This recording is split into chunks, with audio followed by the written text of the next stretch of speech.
Okay, so getting back into our coverage over the Fantastic Four, we're now kind of at that point where I don't really need to sit down and re-explain the whole idea of Heroes Reborn because technically that's in the past. Now, there might be a few stories down the road where we're going to have to sit down and re-explain the whole idea of Heroes Reborn, but for right now, for this video, possibly a few others down the road, we're technically okay. But with that being said, we're going to sit down and cover Fantastic Four Annual 1998. Now, here's the reason why, because for me personally, this story is really interesting because it plays with the idea of what if Marvel did not have the sliding time scale as we have today.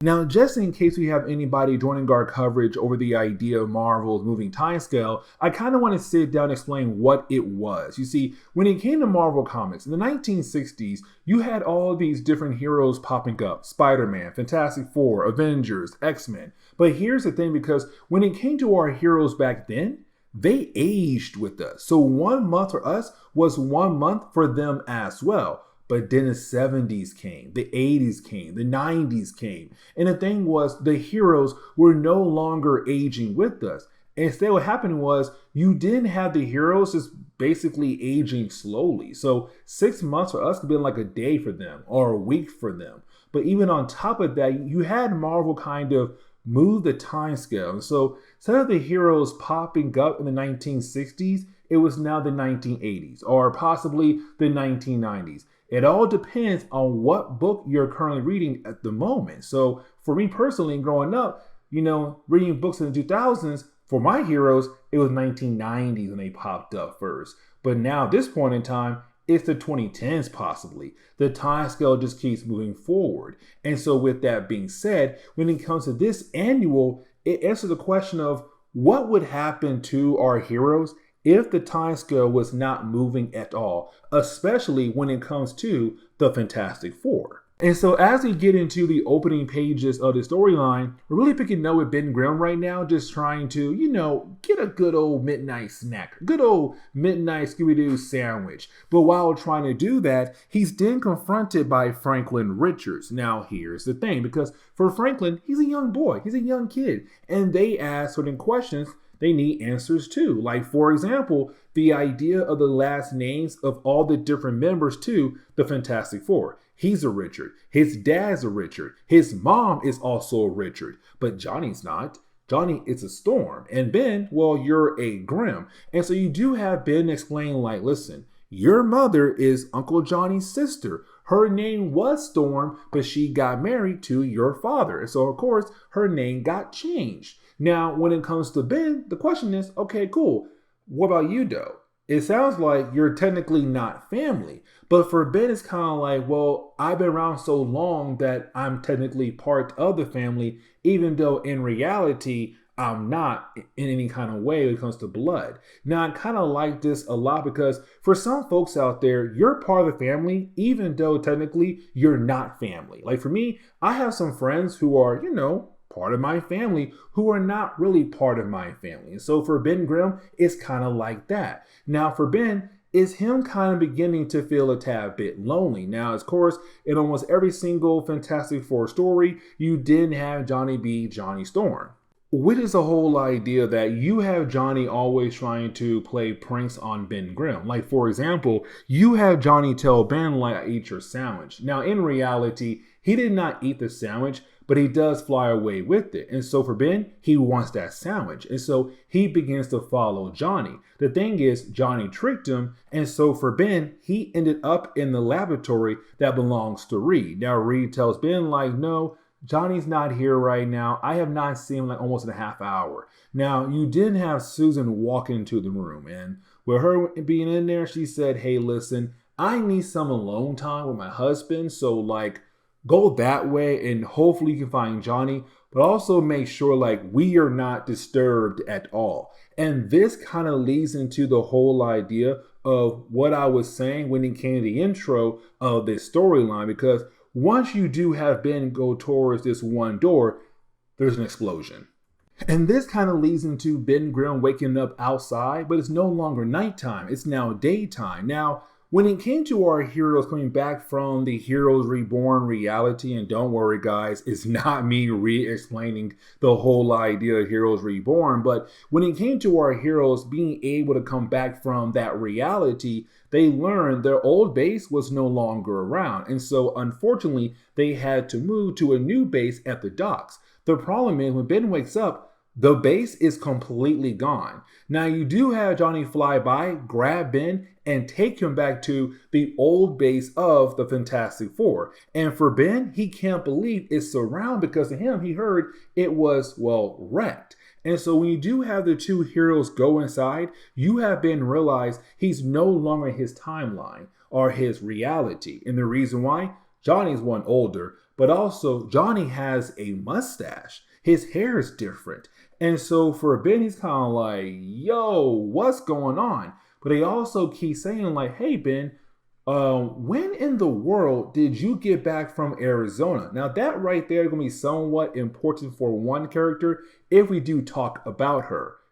And things get even crazier because when it comes to Ben Grimm, he realized that Johnny is older, but he also realized that when Susan calls, that Susan and Reed are currently on Mars. And so for Ben, he's kind of like, okay, hold on. Susan looks older. Ben looks older. They're on Mars at the moment. What is truly going on?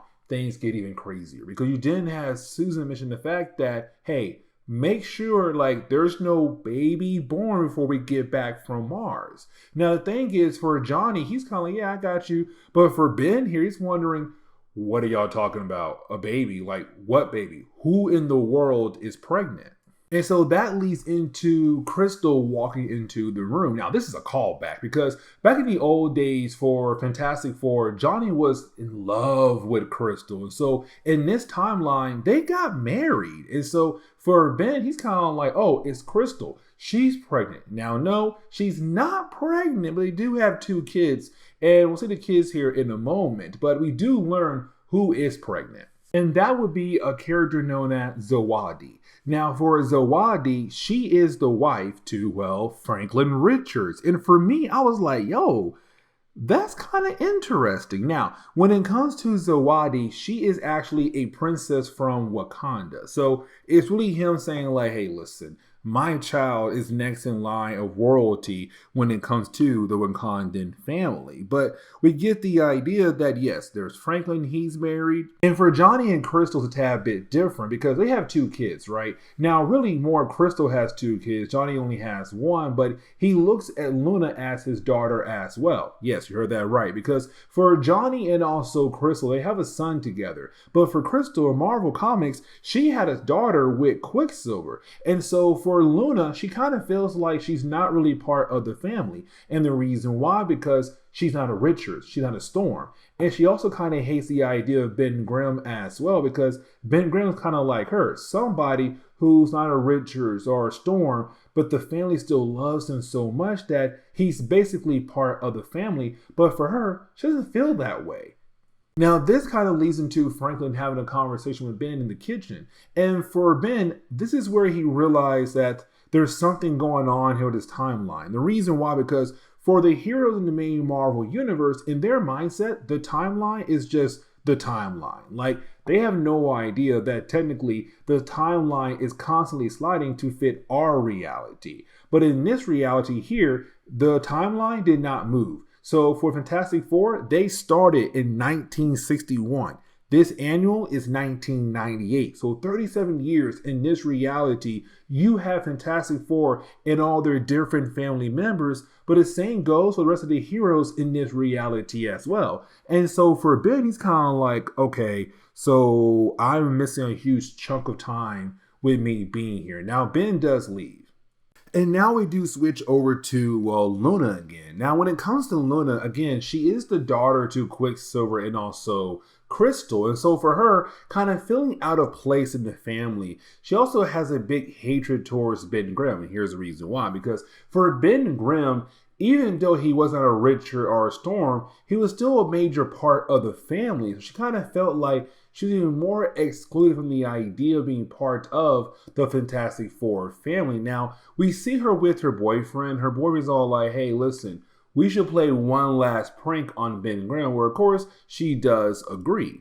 Now, when it comes to Ben Grimm, he does pay a visit over to the Avengers. The problem is, by this point, most of the Avengers are no longer around. You still have Thor, you still have Doctor Strange, and you also have Wolverine. But the thing is, for Thor and Wolverine, they can live for a long period of time. And for Doctor Strange, well, he has magic. We get the idea that most of the Avengers are no longer around. Now, you also have Doctor Strange realize that this is not their Ben Grimm. Like the other Ben Grimm, one from this reality, is still in Arizona. But while you do have Ben with the leave, you didn't have Wolverine bring up the fact about Spider-Man. And when it comes to Spider-Man, apparently he disappeared after the night Gwen Stacy died by the hands of the Green Goblin. Now, once you do have Ben Grimm being able to go back home, you didn't have Ben Grimm being confronted by Luna again. Now, for Luna, it's her saying like, you're not even related to anybody in the family, but somehow they still treat you like somehow you're part of the family. Now for Ben, he tells her like, girl, have you lost your mind? Like technically you are part of this family. You have a half brother that is related to, I don't know, the Richards in the Storm. That's your connection right there. But either way, you're still part of the family because your mother married into the family. And so it's Ben telling her like, you are more family than I am. Now, when it comes to Ben Grimm, it's also him telling Luna like, oh, by the way, you got played. Your boyfriend is not really your boyfriend. That guy right there, yeah, he's known as the Wizard, one of the classic Fantastic Four villains. Now, when it comes to the Wizard, he didn't come alone. Matter of fact, he also brought in the Frightful Four. Now, the Frightful Four was a group that used to fight against the Fantastic Four many times over the years. And usually, you have a different group of characters make up the actual group. And like in this storyline, you have Quicksand, Blastaar, the Hooded Hunt, and also the Wizard. Now, when it comes to our heroes, they're really being able to handle their own against the Frightful Four. But when it comes to Blastaar, his main goal is to go back over to the negative zone. And the thing is, he does get his wish. The problem is that how he gets his wish, because you do have Blastaar attack, well, the fiance of Franklin Richards. And so when he does that, of course, you have Franklin get very upset by it. And so you have Franklin just turn into this actual doorway that leads into the negative zone. Now, here's the thing, because you do have all the different members of the Frightful Four kind of go into the doorway that is Franklin Richards. But the problem is he's also sucking in everything else around him. And so luckily for our heroes, Reed and Sue just came back to Earth, back home, and being able to place a device on his head to turn him back to normal. Now, once you do have everyone calm down, when it comes to Franklin's fiance, she does give birth. So for me personally, here's my question. How powerful is that child? Because for Franklin, he's already powerful. And my thing is, how powerful will his child be? But either way, he does have a young girl. Now, once you have everything calmed down, Ben does pass out. And once Ben does pass out, he goes back to his own reality, the main Marvel universe. Now, he's also being surrounded by the different members of his Fantastic Four. And you have Reed tell him like, okay, so what you thought was actually a doorway was not a doorway. Matter of fact, it was my particle accelerator. And so it could have possibly knocked you out and temporarily sent you into a different reality, where technically it did. But either way for Ben, it's him now being happy about the fact that he's finally back home. Now the story ends on that note, but I love the idea of this story because it really does open the doors to the idea of reality where the time scale or timeline or whatever did not technically move at all. But either way, this is where we're going to end today's comic book video. So please leave me a like down below and subscribe. But guys, see y'all next time. Later.